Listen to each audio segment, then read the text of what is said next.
Welcome back everyone. आगे continue करते हैं फाइनेंशियल बिल्स। ऐसे बिल जो फिस्कल मैटर्स से डील करते हैं, कहाँ से गवर्नमेंट को रेवेन्यू हो रहा है, इनकम आ रही है, क्या सोर्सेज है, उससे रिलेटेड कोई बिल हो, कहाँ पर इस पैसे को खर्चा जा रहा है, तो एक्सपेंडिचर से रिलेटेड कोई बिल हो। ये सारे बिल ही, सारे फिस्कल मैटर्स से रिलेटेड जितने भी बिल होंगे, कहाँ से इनकम हो रही है, कहाँ पर खर्चा जा रहा है, ये सारे बिल ही फाइनेंशियल बिल का पार्ट बनेंगे। 3 टाइप के होते हैं। मनी बिल जो हमने ऑलरेडी कवर कर लिया है अंडर आर्टिकल 110, ये भी फाइनेंशियल बिल की ही एक टाइप है। 2 और टाइप हैं, financial bill 1 and financial bill 2 under article 117। 9 सारे मनी बिल फाइनेंशियल बिल ही होंगे क्योंकि ये फाइनेंशियल बिल की ही एक टाइप है। 110 आर्टिकल इसके लिए। बट सारे financial bill that is FB1 and FB2, ये फाइनेंशियल बिल 1 एंड 2 सारे फाइनेंशियल बिल मनी बिल नहीं होंगे। इसका मतलब क्या है कि कोई फाइनेंशियल बिल अगर 110 में जितनी भी प्रोविजंस दी गई हैं उनसे डील करता है, ये सारी प्रोविजंस को हमने ऑलरेडी देखा हुआ है लास्ट वीडियो में। अगर कोई भी मैटर जो 110 में दिया गया है, कोई फाइनेंशियल बिल इन मैटर्स से डील करता है, प्लस स्पीकर ने इस फाइनेंशियल बिल को एज मनी बिल इंडोर्स करा है, उसके ऊपर अपने साइन करे हैं that this financial bill is money bill, तो वही फाइनेंशियल बिल एक मनी बिल माना जाएगा। सारे फाइनेंशियल बिल मनी बिल नहीं होंगे। नो फर्स्ट है फाइनेंशियल बिल 1। इसका मतलब क्या है? ऐसा बिल जो 110 में दिए गए मैटर से भी डील करे, प्लस कोई भी मैटर जो जनरल लेजिस्लेशन का हो उससे भी डील करे, तो वो बिल बन जाएगा फाइनेंशियल बिल 1। इसके लिए है आर्टिकल 117 क्लॉज 1। अच्छा, इस चीज़ का मतलब क्या है कि money bill plus ordinary bill जब ये दोनों मिल जाएंगे तो ये एक फाइनेंशियल बिल 1 बन जाएगा। अब देखिए यहाँ पर सिर्फ मनी बिल, इस चीज़ को कंफ्यूज नहीं करना है कि हमने बोला कि सारे फाइनेंशियल बिल तो मनी बिल नहीं है और बट हमने यहाँ पर तो मनी बिल को इंक्लूड कर दिया। बट साथ में क्या है, यहाँ पर ऑर्डिनरी बिल की तरह की एक सिंपल लेजिस्लेशन भी आ चुकी है। जैसे कि एग्जाम्पल इसकी हम आधार, लास्ट टाइम भी इसकी मैंने एग्जाम्पल दी थी मनी बिल में कि जब आधार बिल आया था तो उस टाइम पर स्पीकर ने इसको एक मनी बिल इंडोर्स कर दिया था। बट ये एक मनी बिल नहीं है, इसको हम फाइनेंशियल बिल बोल सकते हैं। कैसे? क्योंकि आधार बिल के थ्रू मनी से रिलेटेड भी चीज़ें होंगी। अब भी हम बैंकिंग सिस्टम में आधार अपना यूज़ करते हैं तो मनी से रिलेटेड भी चीज़ें आ गई इसमें। प्लस आधार बिल में ही एक अथॉरिटी बनाई गई थी इसको हैंडल करने के लिए, UIDAI। बट ये जो अथॉरिटी थी वो एक ऑर्डिनरी बिल की तरह आई थी, तो इसमें दोनों ही चीज़ें थी, मनी से रिलेटेड चीज़ें भी और इसमें एक ऑर्डिनरी बिल के जैसे भी चीज़ें थी, ऑर्डिनरी बिल के जैसे भी इसमें मैटर थे। तो आधार बिल एक फाइनेंशियल बिल 1 की टाइप है जिसमें मनी बिल के मैटर भी हो सकते हैं, मनी से रिलेटेड मैटर भी हैं और ऑर्डिनरी एक जनरल लेजिस्लेशन के मैटर भी हैं इसमें। अब जो फाइनेंशियल बिल है ये लोकसभा में इंट्रोड्यूस करा जाएगा, सिर्फ लोकसभा में ही। ऐसा क्यों है? क्योंकि इसमें 110 की प्रोविजंस को भी इंक्लूड कर दिया गया है। लोगों की मनी की भी बात करी जा रही है, यहाँ पर मनी बिल की भी बात करी जा रही है। और मनी बिल हमने देखा था कि सिर्फ लोकसभा में ही इंट्रोड्यूस होता है, और जिस भी बिल में मनी बिल की जैसी प्रोविजंस ऐड हो जाएंगी उस बिल को सिर्फ लोकसभा में ही इंट्रोड्यूस करा जाएगा। और मनी बिल के जैसे ही इसके लिए प्रेसिडेंट की प्रायर रिकमेंडेशन लेनी होगी। नो मनी बिल के जैसे इसको लोकसभा में इंट्रोड्यूस करवा दिया गया, मनी बिल के जैसे ही प्रेसिडेंट की प्रायर रिकमेंडेशन भी ले ली गई। और ऑर्डिनरी बिल की अब क्या सिमिलैरिटी हो सकती है? ऑर्डिनरी बिल के जैसे क्या होगी इसमें चीज़ें? इसको एक ऑर्डिनरी बिल की तरह ही सेम लेजिस्लेटिव प्रोसीजर से ही पास करवाया जाएगा। इसका मतलब क्या है कि जैसे ऑर्डिनरी बिल में हमने डिफरेंट स्टेजेस देखी थी, फर्स्ट रीडिंग, सेकंड रीडिंग, उसके बाद सेकंड हाउस में गया, प्रेसिडेंट का एसेंट उसको मिला, फिर बिल वो एक्ट बना। तो सेम ही जो ऑर्डिनरी बिल के लिए लेजिस्लेटिव प्रोसीजर यूज़ करा गया था, सेम ही प्रोसीजर यहाँ पर भी यूज़ करा जाएगा इस फाइनेंशियल बिल 1 के लिए। ऑर्डिनरी बिल के जैसे ही राज्यसभा के पास भी इक्वल पावर्स ही रहेंगी। देखिए जो मनी बिल था, साथ साथ में ना आपको डिफरेंसेस भी पता होने चाहिए। अगर फाइनेंशियल बिल 1 में मनी बिल के मैटर्स को इंक्लूड कर दिया गया है तो इसका मतलब ये नहीं है कि सारी चीज़ें मनी बिल के जैसे ही होंगी। मनी बिल की चीज़ें भी होंगी इसमें और इसमें ऑर्डिनरी बिल के जैसे भी चीज़ें होंगी। मनी बिल की क्या हो गई? लोकसभा में इंट्रोड्यूस करा गया और प्रेसिडेंट की प्रायर रिकमेंडेशन। ऑर्डिनरी बिल की चीज़ें क्या हुई कि सेम ही लेजिस्लेटिव प्रोसीजर है ऑर्डिनरी बिल के जैसे। अब ऑर्डिनरी बिल के जैसे ही राज्यसभा के पास भी सेम ही पावर्स हैं। मनी बिल के केस में राज्यसभा के पास पावर्स नहीं होती हैं। ऑर्डिनरी बिल को राज्यसभा रिजेक्ट भी कर सकती है, इसको अमेंड भी कर सकती है। सेम ही वे में राज्यसभा फाइनेंशियल बिल 1 को भी अमेंड कर सकती है और इस फाइनेंशियल बिल 1 को वो रिजेक्ट भी कर सकती है। तो लोकसभा के इक्वल ही पावर है इस राज्यसभा के पास in case of financial bill 1।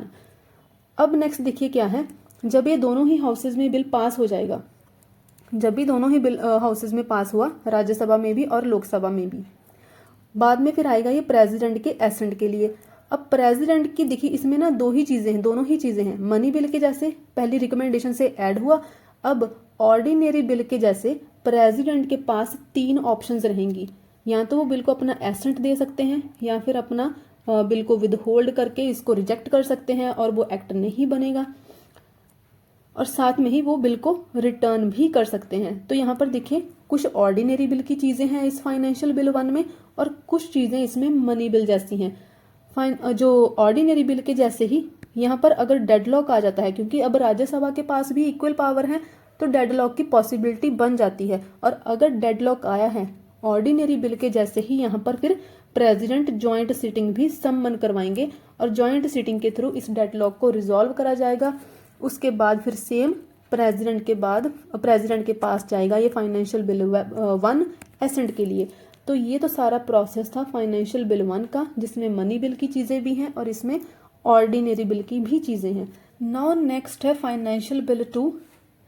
Financial bill 2 में ऐसी प्रोविजंस होंगी जो कि कंसोलिडेटेड फंड ऑफ इंडिया से एक्सपेंडिचर से रिलेटेड होंगी। अब देखिए ना, जो आर्टिकल 110 था उसमें भी कंसोलिडेटेड फंड ऑफ इंडिया की बात करी गई थी, पर बट वहाँ पर क्या था, वहाँ पर चार्ज ऑन एक्सपेंडिचर था, वहाँ पर कस्टडी की बात करी गई थी, कैसे इसमें और ज़्यादा मनी ऐड करी जाएगी वो बात करी गई थी। बट अदरवाइज कैसे कौन सा एक्सपेंडिचर होगा, कैसे एक्सपेंडिचर करा जाएगा, अगर वो मैटर है इसमें मनी से रिलेटेड, तो उन चीज़ों को फाइनेंशियल बिल 2 में ही रखा जाएगा। प्लस इसमें और चीज़ क्या ऐड हो जाएगी, यहाँ पर भी ऑर्डिनरी बिल के जैसे ही सेम लेजिस्लेटिव प्रोसीजर होगा। तो फाइनेंशियल बिल 2 क्या है, 110 में से कोई भी मैटर नहीं होगा इसमें। कंसोलिडेटेड फंड ऑफ इंडिया से एक्सपेंडिचर करा जाएगा, वो प्रोविजंस होंगी इसमें। प्लस ऑर्डिनरी बिल की तरह यहाँ पर भी सेम ही लेजिस्लेटिव प्रोसीजर होगा। और इसमें क्या है, क्योंकि अब ये देखिए, अब मनी बिल तो बाहर चला गया, 110 में से कोई भी प्रोविजन ऐड नहीं करेगी है इस फाइनेंशियल बिल 2 में। तो इसका मतलब ये है कि अब जरूरी नहीं है कि इसको सिर्फ लोकसभा में ही इंट्रोड्यूस करा जाए, ये लोकसभा में भी इंट्रोड्यूस हो सकता है और ये राज्यसभा में भी इंट्रोड्यूस हो सकता है। ऐसे ही यहाँ पर भी ऑर्डिनरी बिल के जैसे जॉइंट सिटिंग हो सकती है अगर डेडलॉक की पोजीशन बनती है। नौ देखिए हमने क्या बोला है कि 110 की कोई भी मैटर इसमें इंक्लूड नहीं करी जाएगी। तो कौन सा मैटर 110 का होगा, ये फाइनल डिसीजन स्पीकर ही लेंगे। स्पीकर ही डिसाइड करेंगे कि कोई मैटर 110 से रिलेटेड है या फिर नहीं है, और वो मैटर फिर फाइनेंशियल बिल 2 का बनेगा या फिर नहीं बनेगा, इसके लिए फाइनल डिसीजन स्पीकर ही लेंगे। अब देखिए इस बिल की ना एक स्पेशल फीचर भी है। स्पेशल फीचर क्या है कि जो फाइनेंशियल बिल 1 था वहां पर तो हमने मनी बिल के जैसे इसको प्रायर रिकमेंडेशन से इंट्रोड्यूस करवा दिया, बट ये ऑर्डिनरी बिल की तरह बट ये जो बिल है फाइनेंशियल बिल, ऑर्डिनरी बिल के जैसे ही इसको प्रायर रिकमेंडेशन नहीं चाहिए होगी। इंट्रोडक्टरी स्टेज पर प्रेसिडेंट की रिकमेंडेशन इसको नहीं चाहिए होगी, बट अगर ये बिल दूसरे हाउस में, सेकंड हाउस में कंसिडर करना है तो उसके लिए प्रेसिडेंट की रिकमेंडेशन चाहिए होगी। इस चीज़ का मतलब क्या है, क्योंकि देखिए ये बिल लोकसभा में भी इंट्रोड्यूस हो सकता है और राज्यसभा में भी। सपोज ये बिल इंट्रोड्यूस करा गया है लोकसभा में same like ordinary bill legislative procedure complete हो गया, उसके बाद अब बिल जाएगा राज्यसभा में। बट राज्यसभा में ये बिल तभी डिस्कस हो पाएगा, तभी इस बिल को कंसिडर करा जाएगा अगर प्रेसिडेंट ने अपनी परमिशन दी है। सो इंट्रोडक्शन के लिए, किसी भी हाउस में इंट्रोडक्शन के लिए प्रेसिडेंट की रिकमेंडेशन नहीं चाहिए होगी लाइक फाइनेंशियल बिल 1। बट जब सेकंड हाउस में इस बिल को कंसिडर करना है उस टाइम पर प्रेसिडेंट की पहले परमिशन लेनी होगी। That is the bill enters the house, enters the second house but can not be taken up for discussion. Discussion नहीं हो सकती है सेकंड हाउस में उतना टाइम जितना टाइम प्रेसिडेंट की परमिशन नहीं ली गई है। तो ये थोड़ा सा डिफरेंस था, ह्यूज डिफरेंस है ये financial bill 1 and financial bill 2 में। ये हमने देख लिया। अच्छा, उसके बाद अब देखिए सेकंड हाउस से ये बिल पास हो गया। अब सेम ऑर्डिनरी बिल के जैसे ही प्रेसिडेंट के पास एसेंट के लिए इसको भेजा जाएगा और सेम ही ऑर्डिनरी बिल के जैसे प्रेसिडेंट के पास 3 ऑप्शंस रहेंगी, या तो इसको एसेंट दे सकते हैं या फिर एसेंट विद होल्ड कर सकते हैं और इसको हाउस की रिकंसिडरेशन के लिए रिटर्न भी कर सकते हैं। नौ इसमें भी ऑर्डिनरी बिल के जैसे ही अगर डेडलॉक आ जाता है, क्योंकि दोनों ही हाउसेस के पास पावर्स हैं, और अगर डेडलॉक आएगा प्रेसिडेंट अगेन जॉइंट सिटिंग को सम्मन करेंगे और डेडलॉक को रिजॉल्व करा जाएगा। तो ये तो था दोनों financial bill and financial bill 2 का प्रोसेस। अब देखिए जो नेक्स्ट टॉपिक दिया गया है वो है joint sitting of 2 houses. Same ही है, वैसे तो बहुत बार इसको हमने देखा है, सेम ही चीजें चलेंगी, बट ठीक है लक्ष्मीकांत में कुछ एक्स्ट्रा इन्फॉर्मेशन भी दी गई है तो इसको भी देखेंगे। जॉइंट सिटिंग क्या है दोनों हाउसेस की। ये सबसे पहले तो एक एक्स्ट्रा ऑर्डिनरी डिवाइस है। एक्स्ट्रा ऑर्डिनरी होने का मतलब क्या है कि इसने हाउस के नॉर्मल बिजनेस को डिसरप्ट कर दिया है, डिस्टर्ब कर दिया है नॉर्मल लेजिस्लेटिव प्रोसेस को। अब देखिए जॉइंट सिटिंग का मतलब क्या था कि डेडलॉक आया था, और डेडलॉक तभी आया था ना अगर दोनों हाउसेज में डिसएग्रीमेंट था। तो नॉर्मल जो प्रोसेस चल रहा था उसको इसने डिसरप्ट कर दिया, इसीलिए ही इसको एक ऑर्डिनरी डिवाइस बोला जाएगा या फिर एक ऑर्डिनरी मशीनरी है। सबसे पहले तो ऑर्डिनरी डिवाइस है ये जॉइंट सिटिंग। और जॉइंट सिटिंग होती क्यों है? दोनों ही हाउसेज में डिसएग्रीमेंट को या फिर डेडलॉक को रिजॉल्व करने के लिए। और ये जॉइंट सिटिंग होती किस केस में है? सिर्फ या तो ऑर्डिनरी बिल में होगी या फिर फाइनेंशियल बिल में। ये हमने ऑलरेडी देख भी लिया है, अभी फाइनेंशियल बिल का भी देख लिया हमने। Money bill and constitutional amendment bill, इन दोनों ही केसेस में जॉइंट सिटिंग की प्रोविजन नहीं है। मनी बिल का हमने लास्ट वीडियो में कवर कर लिया था।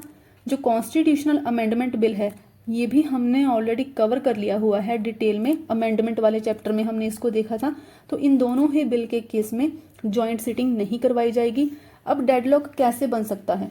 देखिए डेडलॉक तो तभी बनेगा अगर दोनों ही हाउसेस के पास ऑलमोस्ट इक्वल पावर्स हैं, है ना। और अगर सेकंड हाउस ने बिल को रिजेक्ट कर दिया है, सेकंड हाउस ने बिल को रिजेक्ट कर दिया, फर्स्ट हाउस ने पास कर दिया था, तो उस केस में भी ये डेडलॉक बन जाएगा। या फिर किसी अमेंडमेंट से रिलेटेड हाउस, दोनों ही हाउसेज में डिसएग्रीमेंट आ गया है, तब भी एक डेडलॉक बन सकता है। और ऐसे ही देखिए राज्यसभा को ऑर्डिनरी बिल के लिए 6 मंथ का टाइम दिया गया है। 6 मंथ के लिए वो एक ऑर्डिनरी बिल को पेंडिंग छोड़ सकती है, कोई भी उसके ऊपर डिसीजन नहीं ले सकती है राज्यसभा। और अगर ऐसी सिचुएशन है तब भी दोनों ही हाउसेज में डेडलॉक के चांसेस बन जाएंगे। तो इन सारे सिचुएशंस में जब भी डेडलॉक बनेगा इसको रिजॉल्व करने के लिए जॉइंट सिटिंग समन करी जाती है, और ये सिटिंग करवाई जाती है थ्रू प्रेसिडेंट। तो प्रेसिडेंट इस डेडलॉक के लिए या फिर इस डिसएग्रीमेंट के लिए एक मीडिएटर का काम करते हैं। उन्होंने एक जॉइंट सिटिंग समन करवाई कि यस दोनों ही हाउसेज आकर इस जॉइंट सिटिंग में मिलें, वोटिंग करवाएं, डिस्कशन होगी। पहले तो जिस भी चीज़ के ऊपर, जिस भी मैटर या अमेंडमेंट के ऊपर डिसएग्रीमेंट आया था उसके ऊपर डेलिब्रेशन होगी, डिस्कशन होगी, फिर उसी मैटर के ऊपर ही वोटिंग भी करवाई जाएगी। जनरली जॉइंट सिटिंग में सिंपल मेजॉरिटी से ही सारे मैटर्स को सॉल्व कर लिया जाता है, सिंपल मेजॉरिटी से ही जस्ट सारे मैटर्स सॉल्व हो जाते हैं। अब हमने ये एक 6 मंथ की बात करी थी, तो इस 6 मंथ को काउंट कैसे करा जाएगा? इस 6 मंथ के लिए देखिए अगर हाउस प्रोरोग हो जाता है तो 6 मंथ अगेन स्टार्ट होंगे। सपोज हाउस का नॉर्मल सेशन चल रहा था, कोई बिल के ऊपर डिस्कशन हो रही थी, फर्स्ट हाउस ने उसको पास कर दिया, सेकंड हाउस में राज्यसभा के पास गया बिल, बट उसने 3 मंथ के लिए उसके ऊपर कोई डिसीजन ही नहीं लिया। 3 मंथ का पीरियड पास हो चुका है, बट 3 मंथ के बाद हाउस को कर दिया गया है या तो प्रोरोग या फिर कर दिया गया है एडजर्न 4 डेज के लिए। अब देखिए 3 मंथ पास हो चुके थे, राज्यसभा के पास पेंडिंग करने के लिए, बिल को ऐसे ही छोड़ने के लिए 3 मंथ और रहते थे 6 मंथ का पीरियड कंप्लीट होने के लिए। बट क्योंकि हाउस को बीच में कर दिया गया प्रोरोग या फिर एडजर्न कर दिया गया, तो अब ये देखिए स्टार्टिंग से फिर से काउंट होगा। अब ये 3 मंथ जो थे ये सारे के सारे वेस्ट चले जाएंगे। अब स्टार्टिंग से फिर से काउंट करना स्टार्ट करा जाएगा ये 6 मंथ का पीरियड। तो ये तो था कि कैसे 6 मंथ को काउंट करा जाएगा। और इन case of prorogation and adjournment, prorogue and adjournment क्या होता है ये हमने ऑलरेडी देख लिया हुआ है। अब दूसरी सिचुएशन है कि अगर लोकसभा डिसॉल्व हो जाती है। पहले तो था अगर हाउस को प्रोरोग करा गया या फिर एडजॉर्न करा गया था, अब है अगर लोकसभा ही डिसॉल्व हो जाती है, क्योंकि राज्यसभा परमानेंट हाउस है, वो डिसॉल्व होता नहीं है, लोकसभा ही डिसॉल्व होती है। तो इस केस में फिर बिल की क्या सिचुएशन रहेगी? किसी बिल के ऊपर डेडलॉक आ गया है, प्रेसिडेंट अब जॉइंट सिटिंग सम्मन करवाएंगे। देखिए इसमें 2 चीजें बनेंगी अब डेडलॉक के केस में। पहले तो कि अगर प्रेसिडेंट ने जॉइंट सिटिंग को नोटिफाई कर दिया था, अभी तक लोकसभा डिसॉल्व नहीं हुई थी, प्रेसिडेंट ने पहले ही नोटिफिकेशन दे दी है कि यस दोनों हाउसेस की जॉइंट सिटिंग करवाई जाएगी। इस केस में बिल लैप्स नहीं करेगा, क्योंकि प्रेसिडेंट ने ऑलरेडी नोटिफिकेशन दे दी हुई है जॉइंट सिटिंग की। बट क्योंकि लोकसभा बाद में डिसॉल्व करगी, तो जॉइंट सिटिंग किसकी होगी? एक तो जो न्यू लोकसभा होगी प्लस जो ऑलरेडी एग्जिस्टिंग राज्यसभा है, क्योंकि राज्यसभा डिसॉल्व नहीं होती है। दूसरी सिचुएशन क्या है कि प्रेसिडेंट ने नोटिफिकेशन दी ही नहीं थी, नोटिफिकेशन से पहले ही लोकसभा डिसॉल्व कर गई। इस केस में फिर बिल लैप्स ही कर जाएगा। तो ये तो थी डेडलॉक की डिसॉल्व अगर हो जाएगी लोकसभा उस टाइम की सिचुएशन। और अगर हाउस को सिंपली प्रोरोग या फिर एडजॉर्न करा गया है, उस टाइम पर 6 मंथ का पीरियड अगेन स्टार्टिंग से ही फिर शुरू करा जाएगा काउंट करना। अब देखिए जो जॉइंट सिटिंग है इसको प्रिजाइड कौन करेंगे? ये मैंने ऑलरेडी भी वीडियोस में बताया हुआ है कि इसको यहाँ तो देखिए पहले तो इसको सिर्फ स्पीकर ही प्रिजाइड करेंगे। और अगर स्पीकर नहीं है तो उस केस में फिर डेप्यूटी स्पीकर, अगर ये भी नहीं है तो उस केस में फिर डेप्यूटी चेयरमैन ऑफ राज्यसभा करेंगे। यहाँ पर chairman of Rajya Sabha joint sitting को प्रिजाइड नहीं करेंगे। ये है vice president. Vice president house के मेंबर नहीं होते हैं, इसीलिए ये जॉइंट सिटिंग को भी प्रिजाइड नहीं करते हैं। नेक्स्ट लक्ष्मीकांत में बात करी गई है कि जॉइंट सिटिंग के लिए क्वोरम क्या होना चाहिए। क्वोरम हमने देखा था कि कोई भी अगर हाउस की प्रोसीडिंग्स को स्टार्ट करना है उसके लिए 1/10 स्ट्रेंथ तो होनी ही चाहिए हाउस की। नौ जॉइंट सिटिंग के लिए क्वोरम क्या होगा? 1/10 ही होगा, बट इसमें दोनों हाउसेस के मेंबर्स को इंक्लूड कर लिया जाएगा। नौ इस जॉइंट सिटिंग के लिए लोकसभा के रूल ही फॉलो करे जाएंगे, क्योंकि देखिए अपने अपने जितने भी ये दोनों हाउसेस हैं, लोकसभा राज्यसभा, इनके अपने अपने रूल्स होते हैं, अपने रूल्स ऑफ प्रोसीजर होते हैं। बट अगर जॉइंट सिटिंग हो रही है तो उस केस में लोकसभा के रूल्स ही फॉलो करे जाएंगे। अब देखिए यहाँ पर ना हमें ये भी पता चलता है कि जॉइंट सिटिंग के केस में लोकसभा के पास थोड़ा एज रहता है। अगर हाउस में लोकसभा की मेजॉरिटी है तो लोकसभा की विनिंग के ही ज़्यादा चांस रहते हैं इस जॉइंट सिटिंग के केस में। अब कॉन्स्टिट्यूशन में कुछ मैटर्स दिए गए हैं कि अगर किसी बिल के लिए जॉइंट सिटिंग हो रही है तो पहले तो उस केस में कोई भी अमेंडमेंट्स नहीं करी जाएंगी। जॉइंट सिटिंग हो रही है तो जॉइंट सिटिंग में कोई भी अमेंडमेंट्स नहीं करी जाएंगी। बस 2 एक्सेप्शंस दी गई हैं कि अगर किसी बिल की अमेंडमेंट से रिलेटेड ही कोई इशू आया था, अगर डिसएग्रीमेंट ही अमेंडमेंट से रिलेटेड है तब तो फिर इसको इंक्लूड करा ही जाएगा, तब तो इस अमेंडमेंट को चेंज करा ही जाएगा, तभी तो फिर इस डेडलॉक को या फिर डिसएग्रीमेंट को रिजॉल्व करा जाएगा। दूसरी सिचुएशन या फिर दूसरी एक्सेप्शन क्या दी गई है कि अगर बिल में डिले हो चुकी है, अगर बिल को पास करवाने में डिले हो चुकी है, उससे रिलेटेड कोई अमेंडमेंट्स होंगी तो उनको भी इंक्लूड करा जा सकता है। तो देखिए इन सिर्फ 2 सिचुएशंस को छोड़कर जॉइंट सिटिंग में कोई भी अमेंडमेंट्स प्रपोज नहीं करी जाएंगी। 9 लक्ष्मीकांत में कुछ फैक्ट्स भी दिए गए हैं कि 1950 से लेकर अब तक 3 टाइम ही इस जॉइंट सिटिंग की प्रोविजन को यूज करा गया है। फर्स्ट है एक डाउरी प्रोहिबिशन बिल। इस बिल में राज्यसभा ने कुछ अमेंडमेंट्स प्रपोज करी थी, कुछ रिकमेंडेशन दी थी जो लोकसभा ने एक्सेप्ट नहीं करी, तो डिसएग्रीमेंट आ गया, तो इसके लिए फिर जॉइंट सिटिंग करवाई गई। एक और बिल है बैंकिंग सर्विसेज कमीशन। इस बिल से रिलेटेड देखिए लोकसभा ने इसको पास कर दिया था बट राज्यसभा ने इसको रिजेक्ट कर दिया था, तो यहाँ पर भी डेडलॉक बन गया। थर्ड एग्जाम्पल दी गई है इसमें प्रिवेंशन ऑफ टेररिज्म बिल की। इस बिल को भी लोकसभा ने पास कर दिया था, बट राज्यसभा ने रिजेक्ट कर दिया था, जिसके बाद फिर डेडलॉक आ गया था। तो इन तीनों बिल्स 3 टाइम ही इन तीनों बिल्स के लिए जॉइंट सिटिंग होल्ड करवाई गई है। सो ये दोनों टॉपिक कंप्लीट होते हैं। लेजिस्लेटिव प्रोसीजर क्या है तीनों बिल्स का, मनी बिल, फाइनेंशियल बिल और ऑर्डिनरी बिल, ये चीज़ें कवर कर ली हैं। प्लस ये जो जॉइंट सीटिंग दोनों हाउसेस की होती है, क्या क्या चीज़ें हैं इसमें, कैसी प्रोविजंस हैं, कैसे होती है जॉइंट सीटिंग, ये सारी चीज़ें हो गई हैं। तो दोनों टॉपिक कंप्लीट हो गए हैं। नो ओके, ये गाइस ये ना जो पार्लियामेंट का चैप्टर है ये बहुत लंबा चैप्टर है। So for the next video I am thinking के एक लंबी वीडियो बनाकर ही इस पूरे चैप्टर को कंप्लीट करवा दूं। I don't know how many of you will be willing to watch this lengthy video, but मुझे लगता है कि ये चैप्टर बहुत ज़्यादा टाइम ले रहा है, बहुत डेज ले रहा है, तो इसको जल्दी से कंप्लीट करना चाहिए। सो आप कमेंट्स में बता सकते हो कि ऐसा करना चाहिए या फिर एक छोटे छोटे सेक्शंस में ही इसको कंप्लीट करवाना चाहिए। And like, share and subscribe भी करें, कमेंट्स भी करें। सो यहीं पर वीडियो को ख़त्म करते हैं। Thank you.